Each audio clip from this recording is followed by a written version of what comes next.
Hello दोस्तों, आप लोग कैसे हैं। एक और नई वीडियो में आप सभी का स्वागत है। और आज के वीडियो में हम बात करने जा रहे हैं रेलवे और एसएससी सीजीएल के लिए स्टैटिक जीके की क्लास लेकर आप सभी के लिए लेकर आए हमने। और आज के क्लास में हम पढ़ेंगे मार्शल आर्ट्स के बारे में पढ़ेंगे, जो कि PYQ सीरीज मैंने आप सभी के लिए शुरू किया है।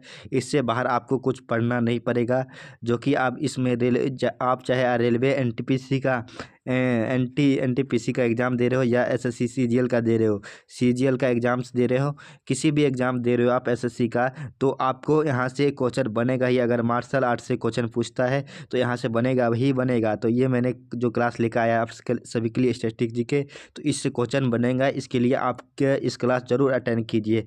तो चलिए शुरू करते हैं आज का क्लास। आज का पहला क्वेश्चन है आप सभी के लिए लेकर आया हूँ। आज का पहला क्वेश्चन है कि कलरीपयट्टू किस राज्य की संबंधित है। कलरीपयट्टू जो मार्शल आर्ट है वो किस राज्य से संबंधित है, आपको बताना है। आपको बताना है किस राज्य से संबंधित है। क्या वह तमिलनाडु से संबंधित है, या केरला से, कर्नाटक से, या आंध्र प्रदेश से। तो ये जो इसका आंसर जो हो जाएगा आप सभी के लिए बी आंसर हो जाएगा, केरला। जो कलरीपयट्टू है वो केरला से संबंधित है। केरला का एक मार्शल आर्ट है। यहाँ पे भी देख सकते हैं, कलरीपयट्टू भारत की सबसे प्राचीनतम मार्शल आर्ट में से एक है, समझे। इसका उद्गम 4वीं शताब्दी ईसा पूर्व में हुई थी, समझे। ईसा पूर्व में हुई थी केरला में। फिर अगला क्वेश्चन आप सभी के लिए है। सेकंड क्वेश्चन आप सभी के लिए, थांग ता किस राज्य की पारंपरिक मार्शल आर्ट है। क्या वह मिजोरम की है, क्या वह मणिपुर की है, नागालैंड की है, या त्रिपुरा का है। तो इसका आंसर होगा कि थांग ता किस राज्य का मार्शल आर्ट है। तो इसका आंसर आप सभी का हो जाएगा बी। थांग ता जो मार्शल आर्ट है वो मणिपुर का मार्शल आर्ट है, समझे। मणिपुर का मार्शल आर्ट है। मणिपुर की मार्शल आर्ट्स है। मणिपुर का मार्शल आर्ट है। थांग ता का मणिपुर की मार्शल आर्ट है, जिसे हुयेन लोंग भी कहा जाता है। इसमें तलवार, भाला और ढाल का उपयोग किया जाता है मार्शल आर्ट करते समय, समझे।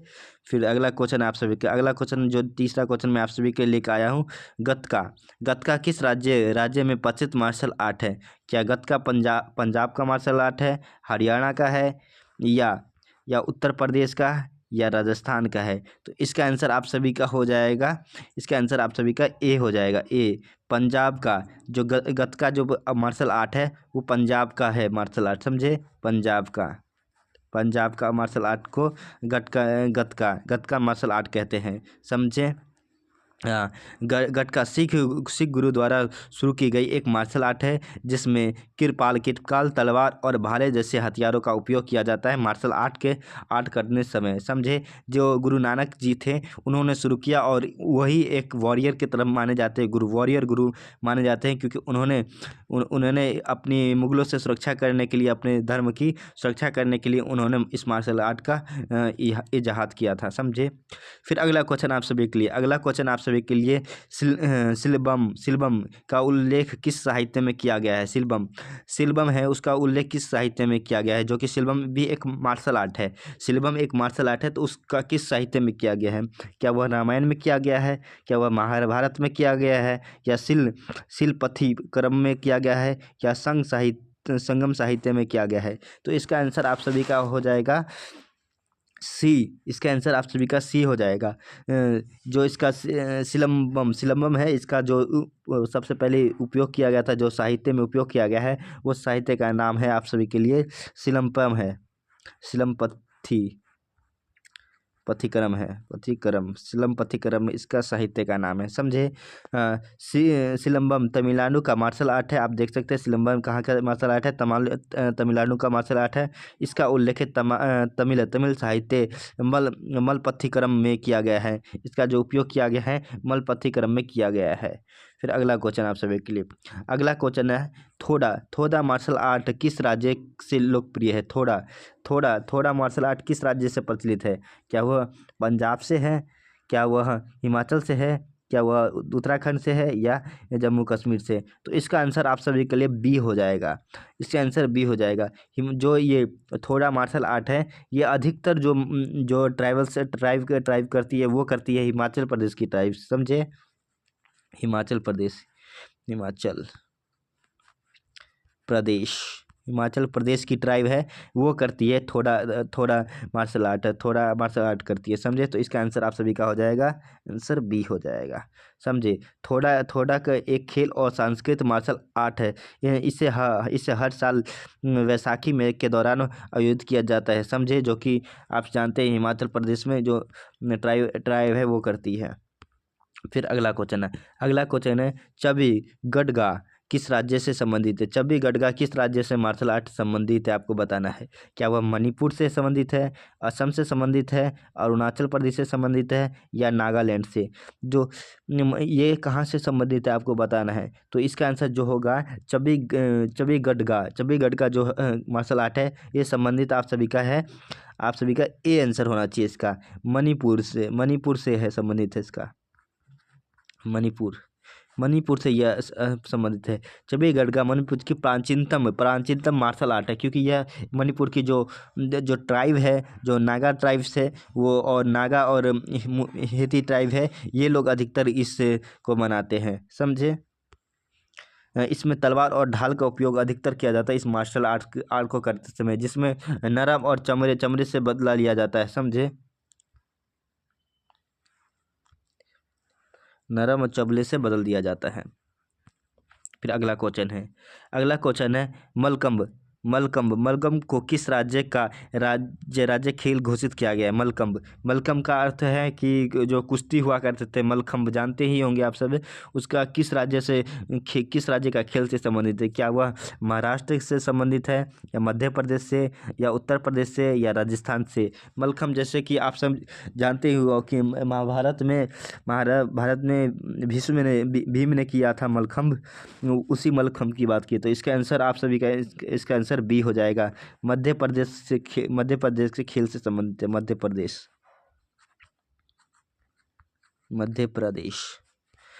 प्रदेश से संबंधित है। मलखंब एक व्यायाम आधारित खेल है जिसमें स्तंभ का उपयोग होता है। यह मध्य प्रदेश का राज्य खेल है, समझे। फिर अगला क्वेश्चन आप सभी के लिए निकल के आ रहा है। अगला क्वेश्चन है मुष्टि युद्ध किस राज्य से जुड़ा है। मुष्टि युद्ध जो कि आप जानते हैं, मुष्टि युद्ध किस राज्य से, जो कि कुश्ती, एक तरह की कुश्ती होती है मुष्टि युद्ध, समझे।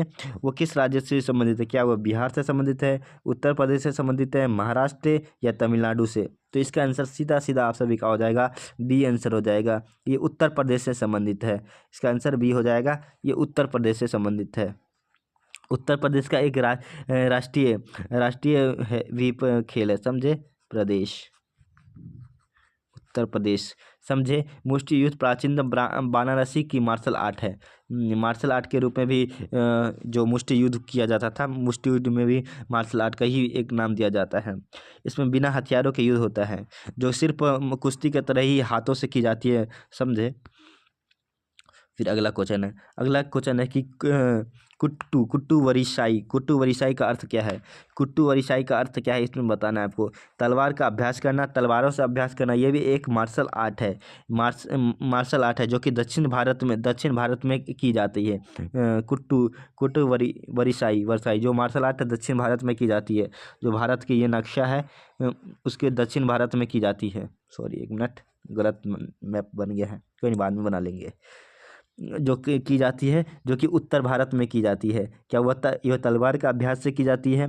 क्या खाली हाथों से युद्ध की जाती है। क्या वो धनुष और बाणों का अभ्यास किया जाता है, या भाला और तलवार का युद्ध किया जाता है। तो इसका आंसर आप सभी का बी हो जाएगा। इसमें जो युद्ध की जाती है, जो कुट्टी वरिशाई की जाती है, इसका अर्थ है कि खाली हाथों से युद्ध किया जाता है। जैसे कि आपने अभी देखा था, कई सारे मुष्टि युद्ध हो गया, इस तरह के युद्ध जो होते हैं ये भी हाथों से की जाती है। तो उन्हीं को नाम अलग अलग जगह अलग अलग नाम से भी जाना जाता है, इसीलिए, समझे। तो इसमें है ना, खाली हाथों से हाथे का उपयोग की जाती है। तो इसका आंसर आप सभी का हो जाएगा बी, समझे। फिर अगला क्वेश्चन है आप सभी का पारी खंडा किस राज्य का मार्शल आर्ट है। पारी खंडा किस राज्य का मार्शल आर्ट है, आपको बताना है। क्या वह राजस्थान का है, बिहार का है, मध्य प्रदेश का, या गुजरात का है। तो इसका आंसर आप सभी का हो जाएगा बी, इसका आंसर बी हो जाएगा, बिहार का। आपने कभी पढ़ा नहीं होगा बिहार का मार्शल आर्ट, लेकिन जो ये पारी खंडा है, ये बिहार का मार्शल आर्ट है, पारी खंडा। पारीखंडा। पारीखंडा मार्शल आर्ट है जो कि बिहार का मार्शल आर्ट के रूप में जाना जाता है। पारीखंडा बिहार का मार्शल आर्ट है जिसमें राजपूतों ने विकसित किया है। इसमें तलवार और ढाल का उपयोग किया जाता है, समझे। हाँ, सिलंबम। सिलंबम मार्शल आर्ट का प्रचार किस वंश द्वारा किया गया था? सिलंबम जो मार्शल आर्ट है जो कि दक्षिण भारत में होता है, आपने देखा ही है। तो उसका उसका उपयोग सबसे पहले किस राजवंश ने उपयोग किया था? क्या उससे पल्लव ने किया था, पांडव चोल या चेर ने किया था, या मौर्य ने किया था, या काकतीय साम्राज्य ने किया था? तो इसका आंसर इसका आंसर हो जाएगा आप सभी का बी। इसका आंसर बी हो जाएगा, पांड्या। पांड्याओं ने की थी इसे पांड्याओं ने की थी सिलंबम की। पांड्या ही चोल और चेर ने की थी। चेर ने की थी, समझे। चेर ने की थी। वहीं अगर सिलंबम को पांड्य चोल और चेर वंशों ने प्रोत्साहित किया था। इसका अभ्यास सिलंबम स्टिक के साथ किया गया। अगला 12वां क्वेश्चन आप सभी के लिए है। थोड़ा मार्शल आर्ट में कितने समूह होते हैं? थोड़ा मार्शल आर्ट होते हैं उसमें कितने समूह होते हैं, कितने प्रकार के समूह होते हैं?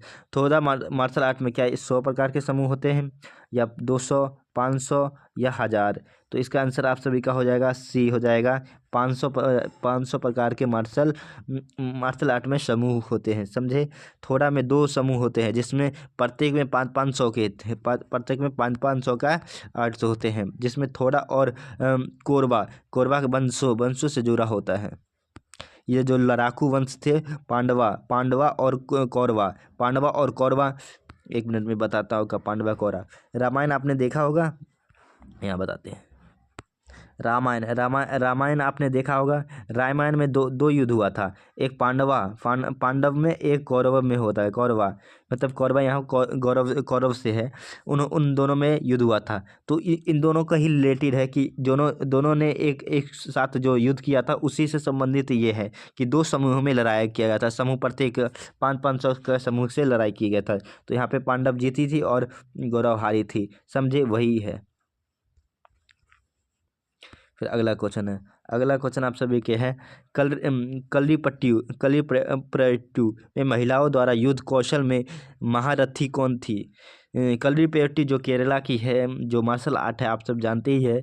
उसमें जो मार्शल आर्ट थी, युद्ध कौशल, उसमें कौन सी महारथी कौन सी महारथी थी जिसने महारानी या महारथी मान लीजिए, जो निपुण थी? क्या वह चिन्नम्मा है, क्या या उन्याचा है, या रानी दुर्गावती है, या रानी लक्ष्मीबाई है? तो उन्याचा है। इसका आंसर हो जाएगा उन्याचा।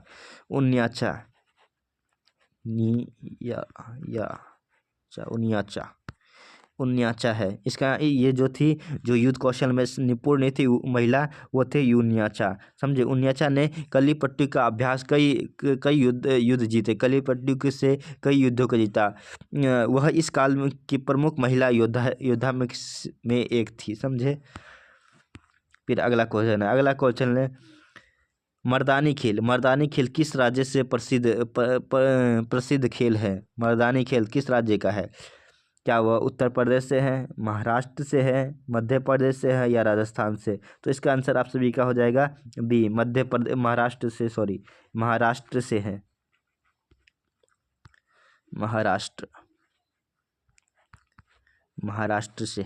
महाराष्ट्र से है। महाराष्ट्र में मर्दानी खेल को प्रसिद्ध मार्शल आर्ट माना जाता है, जिसमें प्रारंभिक हथियारों का उपयोग होता है, जो कि आप जानते हैं मर्दानी खेल अधिकतर महाराष्ट्र के जो मराठी लोग हैं वो क्या करते थे। फिर अगला क्वेश्चन आप सबके गटका का संबंध किस समुदाय से? गटका क्या वो राजपूत है, सिख है, मराठा है, या जाट है? तो इसका आंसर आपका हो जाएगा सिख। जो गटका का समुदाय है, वो अधिकतर गटका समुदाय हम बोलते हैं, सिख समुदाय का ही एक भाग है जिसे गटका कहते हैं, गटका। तो इसका आंसर आप सभी का बी हो जाएगा, समझे। गटका सिख समुदाय द्वारा विकसित मार्शल आर्ट है जिसमें धार्मिक और आत्मरक्षा के उद्देश्य से शामिल की जाती है। गटका गटका की एक और बात बता देता हूँ। गटका का उपयोग जो 10 गुरु हुए हैं, जो सिख धर्म के 10 गुरु हैं, उन दसों गुरु तो नहीं, पहले गुरु नहीं, मतलब जो आखिरी के 5 से 6 गुरु हुए, उन्होंने इसको अधिक प्रचलित किया और ताकि ये धर्म की रक्षा के लिए मुगलों के आक्रमण मुगलों की जो मुगलों से सुरक्षा करने के लिए, हिंदू और सिखों की सुरक्षा करने के लिए इसका गटका का उपयोग किया करते थे सिख गुरु। थांग ता का अर्थ क्या है? थांग ता का अर्थ क्या है? तलवार और भाला का उपयोग करना, या धनुष और बाण का उपयोग करना, धनुष और बाण का उपयोग करना, या ढाल और गदा का उपयोग करना, चक्र या तलवार का युद्ध करना। थांग ता किस शस्त्र द्वारा लड़ा जाता है, ये पूछ रहा है आप सभी का क्वेश्चन। इस क्वेश्चन में पूछ रहा है किसके द्वारा लड़ा जाता है। क्या वह तलवार और भाला किससे लड़ा जाता है? तो इसका आंसर ए सही होगा, ए ही होगा। इसका आंसर ए होगा, ए हो जाएगा तलवार। तलवार और भाला, तलवार और भाला द्वारा ही थांगटा को लड़ा जाता है, समझे। मणिपुर की ये जो थांगटा जो मार्शल आर्ट है वो मणिपुर की मार्शल आर्ट है। मैं लिख देता हूँ मणिपुर की, समझे, जहाँ 2 समुदाय रहती है, कुकी कुकी कुकी और मैती। ये पूछ सकता है, समझे। आप सबके ये 2 समुदाय को याद जरूर रखना। किसी ना तो किसी क्वेश्चन में आपको मणिपुर के 2 समुदाय पूछ सकता है, क्योंकि ये अभी बहुत ही ट्रेंडिंग न्यूज में रहा है, समझे। कलरी पट्टू का अभ्यास किस प्रकार के स्थान पर किया जाता है? कलरी पट्टू का उपयोग किस प्रकार के स्थान पर किया जाता है? क्या वो मंदिरों में किया जाता है, कलारी जिम प्रशिक्षण हॉल में किया जाता है, मैदान में किया जाता है, या पहाड़ में किया जाता है? तो इसका आंसर हो जाएगा बी, कला जो यहाँ पे जिम में किया जाता है, प्रशिक्षण हॉल में ही किया जाता है। ये मंदिरों से संबंधित नहीं है, ये युद्ध कला है, समझे। कलटी मलयालम शब्द का उपयोग है जिसका प्रशिक्षण स्थल पर ही किया जाता है, समझे, का प्रथम स्थान है।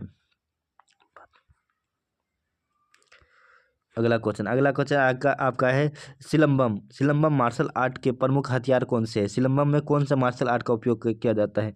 क्या वह तलवार का उपयोग किया जाता है, या भाला का, या सिलंबम छड़ी का, या धनुष बाण का? तो इसका आंसर आप सभी का सी हो जाएगा। सिलंबम छड़ी होती है, एक अलग ही प्रकार की छड़ी होती है, एक छड़ी से ही लड़ा जाता है, समझे। सिलंबम में इस प्रकार की एक छड़ी होती है, इस प्रकार की छड़ी होती है जिससे लड़ी जाती है, इसमें सिलंबम। तो ये एक अलग ही प्रकार की इसमें एक छड़ी होती है। तमिलनाडु के ये जो मार्शल आर्ट है सिलंबम, इसमें व्यापारियों और यात्रियों के बीच लोकप्रिय थी। ये आत्मरक्षा की एक प्रमुख उपकरण थी। आपको बता दें, जब भी पहले जो व्यापारी लोग थे वो ट्रैवल करते थे, यात्रा जो कि पैदल ही किया करते थे, तो वहाँ पे लुटेरे लोग हैं, वो इन पर आक्रमण कर देते थे, जिनसे सुरक्षा करने के लिए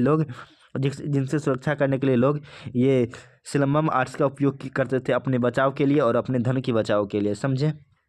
तब से ये प्रचित हो गई थी। तमिलनाडु चाहे दक्षिण भारत की साइड, आप सभी समझ सकते हैं। चबीगढ़ में कितने मीटर के क्षेत्र होते हैं? चबीगढ़ का जो खेल होता है वो कितने मीटर के अंदर होता है, आप सभी बता सकते हैं।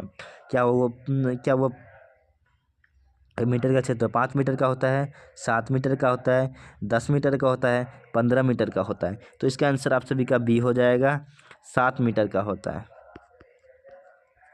7 मीटर का होता है। चबीगढ़ का प्रतियोगिता 60 मीटर के गोलाकार 7 मीटर का गोलाकार होता है, जो यहाँ पे 7 मीटर का, यानी कि आप समझ सकते हैं जो त्रिज्या होती है, जो इसकी त्रिज्या होती है वो 7 मीटर की होती है, समझे। 7 मीटर की होती है, त्रिज्या होती है, जिसमें छड़ी और ढाल का उपयोग किया जाता है। इसी के अंदर लड़ते हैं 2 योद्धा, इसी के अंदर लड़ते हैं, जिसमें आप दोनों योद्धा के पास छड़ी और ढाल के द्वारा दोनों आपस में युद्ध करते हैं। ये भी एक प्रकार की खेल के रूप में ही उपयोग करते हैं। थोड़ा मार्शल आर्ट का संबंध किस महाकाव्य से है? तो आप जानते हैं भारत का 2 ही महाकाव्य है जो प्रचलित है, एक रामायण और महाभारत, समझे। महाभारत, दो ही महा है। लेकिन यहाँ पे जो रामायण में है ऐसा कोई मार्शल आर्ट का उपयोग नहीं किया गया है। जो इसका आंसर आप सभी का हो जाएगा बी। बी में थोड़ा मार्शल आर्ट, थोड़ा मार्शल आर्ट है ना, वो महाभारत में उपयोग किया गया है। जो भारत के महाभारत के समय से जुड़ा ये प्राचीनतम इतिहास है इसका, जो कि आप जानते ही है। यहाँ पे दो लोग थे, एक गौरव थे, एक कौरव थे, गौरव बोल दे रहा हूँ बार बार, कौरव थे, एक पांडव थे जिसे बोलते हैं पांडव थे। इन दोनों ने युद्ध लड़ा था। उस समय से ही प्रचलित आया है कि ये निपुण थे, जो आप जानते हैं इसमें थोड़ा मार्शल आर्ट में अधिकतर निपुण थे, जो कि भीम इस युद्ध में अधिक निपुण थे। फिर अगला क्वेश्चन आप सभी के कुट्टू वरिसाई में किस प्रकार के स्टाइल का उपयोग किया जाता है। कुट्टू वरिसाई में है, जो कि उसमें किस प्रकार के स्टाइल से उपयोग की जाती है, मतलब किस प्रकार द्वारा युद्ध कला द्वारा लड़ी जाती है। क्या दक्षिण और पक्षी और जानवरों पर आधारित है, क्या वह तकनीकी हथियारों का आधारित है, क्या वह योगासन पर आधारित है, क्या वह कृषि औजारों पर आधारित है। तो ये तीनों आपको आंसर नहीं होगा, समझे, क्योंकि ये तकनीकी हथियारों पर आधारित तो बिल्कुल नहीं है। ये योगा से कोई संबंधित नहीं रखा, किसी का अधिकारों पे नहीं रखा। तो इसका आंसर आप सभी का ए हो जाएगा। पक्षियों और जानवरों पर आधारित है। कुट्टू वरसाई का सांप, चील, बाघ और हाथी के स्टाइल का उपयोग किया जाता है। यह मार्शल आर्ट दक्षिण भारत में प्रचलित है। यह दक्षिण भारत में अधिकतर प्रचलित है, क्योंकि दक्षिण भारत में जो युद्ध कलाएं जब की जाती थी, मार्शल आर्ट की जाती, तो सांप का आकार का एक अलग ही मार्शल आर्ट की जाती है। सांप कभी चील बनकर आक्रमण किया जाता था दुश्मनों के ऊपर, समझे। फिर अगला क्वेश्चन है पारीखंडा में पारी का अर्थ क्या है। वो क्या तलवार है, ढाल है। पारी का अर्थ मैं आपको बताता हूँ। पारी का अर्थ है क्या वह भाला है या छड़ी है। तो इसका आंसर आप सभी का हो जाएगा बी, ढाल। इसका आंसर ढाल हो जाएगा बी। जब पारी का अर्थ है ढाल और खंभा।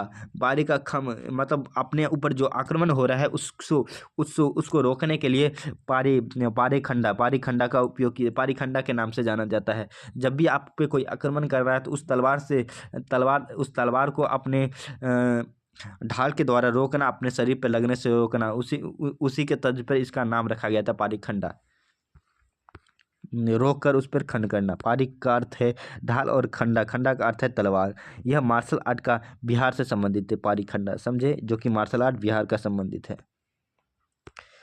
थांगता को और किस नाम से जाना जाता है। थांगता को दो नाम से जाना जाता है। थांगता जो कि मणिपुर का है, जो कि मणिपुर की मार्शल आर्ट है। सॉरी, एक मिनट। मणिपुर का एक मार्शल आर्ट है थांगता, समझे, जो कि क्या उसको गटका के नाम से जाता है, या हुएन लियोंग के नाम से जाना जाता है, या सिलंबन के नाम से या मर्दानी खेल महाराष्ट्र में जाना जाता है। सिलंबम जो कि तमिलनाडु में जाता है, समझे। और इसका जो गटका है वो पंजाब के सिखों द्वारा किया जाता है। तो इसका आंसर आप सभी का बी हो जाएगा, समझे, हुएन लियोंगन द्वारा किया जाता है, जो उसका नाम अलग नाम है, समझे। फिर इसका जो थांगता का जो हुएन लियोंग नाम से भी जाना जाता है, यह मणिपुर का प्रारंभिक युद्ध कौशल के रूप में भी जाना जाता है, समझे। फिर अगला क्वेश्चन है कुट्टू वरसाई का उल्लेख किस साहित्य में की गई है। कुट्टू वरसाई का उल्लेख किस साहित्य में की गई है, इसकी आपको बताना है। क्या वह संगम साहित्य में किया गया है, महाभारत में किया गया, रामायण में किया गया, या जातक कथाएं में की गई। तो इसका आंसर आप सभी का ए हो जाएगा। इसका आंसर ए हो जाएगा, संगम साहित्य में की गई है। संगम साहित्य में की गई है इसका उल्लेख। कुट्टू वरसाई का उल्लेख संगम साहित्य के 1 से 2 शताब्दी ईसा पूर्व में मिलती है। यह खाली हाथों से युद्ध कला है, समझे। अगला क्वेश्चन आप सभी के लिए है सिलंबम के निर्माण का श्रेय किस देवता को दिया जाता है। जो सिलंबम युद्ध कला है उस युद्ध कला का उपयोग सब माना जाता है, किस देवता को माना जाता है, किस देवता को पूज कर शुरू की जाती है। क्या वह शिव है, कार्तिक है या विष्णु है या इंद्र है। तो इसका आंसर बी हो जाएगा, सिलंबम। सिलंबम कार्तिक को भी एक नाम से जाना जाता है, कार्तिक का पर ही उपयोग किया जाता है। कार्तिक का भी एक, भगवान कार्तिक को भी मुर्गन कहते हैं, मुर्गन, जो कि केरला के अधिकतर और तमिलनाडु और दक्षिण भारत में, जैसे तमिलनाडु हो गया, दक्षिण भारत में, इन सब जगह जो भगवान मुर्गन की पूजा की जाती है। तमिलनाडु पौराणिक कथाओं के अनुसार सिलंबम की उत्पत्ति भगवान मुर्गन से हुई है। यह पांडव और अगला क्वेश्चन आप सभी के लिए है कि अलकम्ब में कितने प्रकार के प्रदर्शन किए जाते हैं। अलकम्ब में कितने प्रकार के प्रदर्शन किए जाते हैं, 1, 2, 3 या 4 के किए जाते हैं। अलकम्ब में कितने प्रकार के प्रदर्शन किए जाते हैं, 1, 2 या 3 या 4। तो इसका आंसर आप सभी का सी हो जाएगा, 3 प्रकार के की जाती है। अलकम्ब में कितने प्रकार के, 3 प्रकार के प्रदर्शन की जाते हैं, 3 प्रकार की जाती है। खड़े स्तंभ पर, लटकते खंभे पर और रस्सी पर। यह खेल मुख्यतः लचीलापन और ध्यान पर केंद्रित है, समझे। फिर अगला क्वेश्चन आप सभी का है कि गटका शब्द का मूल किस भाषा से लिया गया है। गटका किस भाषा से लिया, क्या हिंदी से लिया गया है, पंजाबी से लिया गया, या संस्कृत से, या तमिलनाडु से। तो इसका आंसर आप सभी का सी हो जाएगा, संस्कृत से लिया गया है। संस्कृत, गटका का जो कि संस्कृत से लिया गया, जो कि एक मार्शल आर्ट है, पंजाब का मार्शल आर्ट गटका, जो गद्दा, समझे, गद्दा से लिया गया है, गद्दा। गटका शब्द संस्कृत में गद्दा से लिया गया है। यह पंजाब के एक प्राचीनतम मार्शल आर्ट में से एक है, समझे। फिर अगला क्वेश्चन आप सभी के लिए है थोड़ा मार्शल आर्ट मुख्य किस कौशल से आधारित है। क्या वो तलवार वो चलाने पर कौशल में है, या तीरंदाजी कौशल है, या मल युद्ध कौशल है, या भालेबाजी कौशल है। तो इस थोड़ा मार्शल आर्ट है वो तीरंदाजी से संबंधित है। इसका आंसर आप सभी का बी हो जाएगा, यह तीरंदाजी कौशल से संबंधित है। थोड़ा का प्रदर्शन तीरंदाजी कौशल पर निर्भर करता है। यह हिमाचल प्रदेश में वैशाखी के दौरान आयोजित की जाती है, समझे। फिर अगला क्वेश्चन आप सभी के लिए है मुष्टि युद्ध की भीमसेन श्रेणी में क्या प्रदर्शित होता है। क्या वह शक्ति प्रदर्शन होता है, या तत्कालीन कौशल होता है, या आत्मरक्षा होता है, या युद्ध धनी नीति होता है। तो इसका आंसर आप सभी का हो जाएगा, आंसर ए हो जाता है। मुष्टि युद्ध में जो होता है शक्ति प्रदर्शन का प्रदर्शन करते हैं, शक्ति प्रदर्शन करते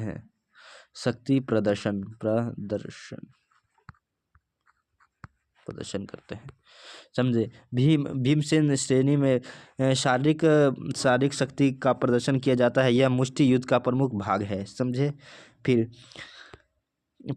पारीखंड का किस नृत्य में उपयोग की जाती है। कथकली में, छऊ नृत्य में, या भरतनाट्यम में, या कुचिपुड़ी में। तो इसका आंसर आप सभी का हो जाएगा, बी हो जाएगा, छऊ में की जाती है, छऊ नृत्य में की जाती है। तो आपको इसको तो एक निंजा टेक्निक का प्रयोग कर सकते हैं आप एनिमेशन मेथड से भी कर सकते हैं। को पारीखंड है जो कि बिहार का एक मार्शल आर्ट है, जो कि आप जानते हैं कि एक बिहार का मार्शल आर्ट है। तो बिहार हो गया और उड़ीसा हो गया, इन क्षेत्रों में जो कि छऊ नृत्य की जाती है, इसलिए यह छऊ मार्शल आर्ट से संबंधित है, समझे। पारीखंडा का उपयोग बिहार के छऊ नृत्य में की जाती है। यह तलवार और ढाल पर आधारित है, समझे। बस आपका क्वेश्चन यहाँ पे समाप्त हुआ, समझे। आज का क्लास आपको यहाँ पे एंड हुआ। अगर आपको ये क्लास अगर आपको अच्छा लगा है तो हमारे क्लास को लाइक करें और शेयर करें। और अगर हमारे लाए गए हमारे क्लास अगर आपको अच्छा लगता है और आगे आप हमारे साथ जुड़ के पढ़ना चाहते हैं तो हमारे चैनल को सब्सक्राइब कर ले और बेल आइकन जरूर दबा लें, ताकि जैसे ही मैं नया क्लास लेके आऊँ, क्योंकि अगला क्लास में आप सभी के लिए म्यूजिकल इंस्ट्रूमेंट लेकर आ रहा हूँ। म्यूजिकल इंस्ट्रूमेंट लेके आ रहा हूँ अगला क्लास में आप सभी के लिए। तो उसके लिए आप सभी हमारे चैनल को सब्सक्राइब कर ले और बेल आइकन जरूर दबा ले। जैसे मैं अगला क्लास लेकर आऊँगा आप सभी के लिए, आप सभी के नोटिफिकेशन आ जाए और हमारे साथ आप जुड़ सके। इसके लिए हमारे चैनल को सब्सक्राइब करो और बेल आइकन जरूर दबा ले। चलिए फिर मिलते हैं आप सभी से अगले क्लास में हम सब।